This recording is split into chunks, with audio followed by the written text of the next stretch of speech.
daawadahan Cabdirasaaq ala dhaha walaal waa ku mahadsantahay barnaamijyada wanaagsan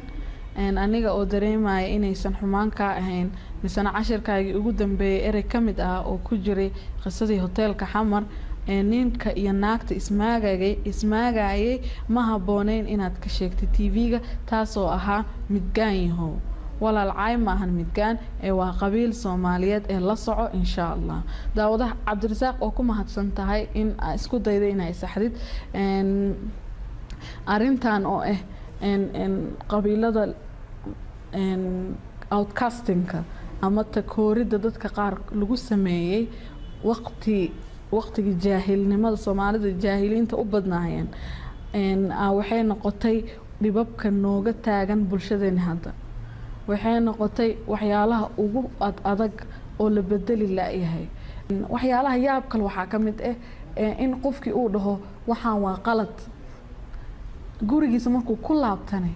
uu ka ogolaan waayo uu aqbali waayo qofkii uu dhahay waa la dulmiyay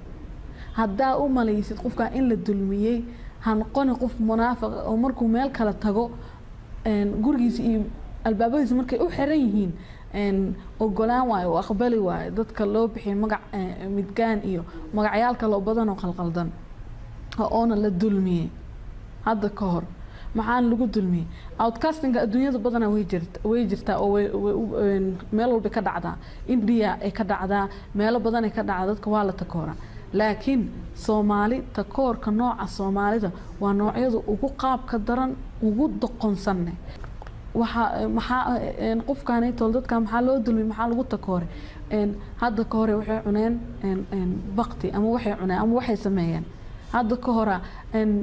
waxay cuneen hilib hadda loo soo laabtay hadda xaaladan taagan yahay oo dadka gaajo ay qabato aan dadka ugu hore ku jiri lahaa oo hadda waqti helo cunaa qofka bini'aadanka oo fiiri bini'aadanimada maxaa dheer tahay isweydii su'aashaas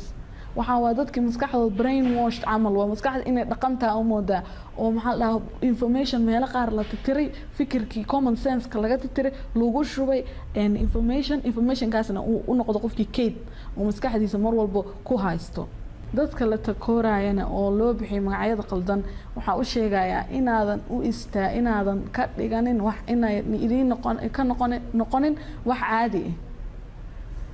inaad ka cararin bulshada inaad ka dhuudhuumanin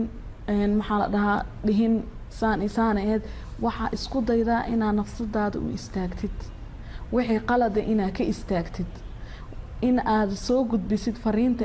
ima dhihi kartid waxaan qaladka u istaag naftaada waxaan rajaynayaa Ilaahay ka baryana kulligan in bulshadeen Soomaaliyeed caafimaad yeelato in waxyaalaha qaar oo qaldan oo abuse-ka la iska dhaafo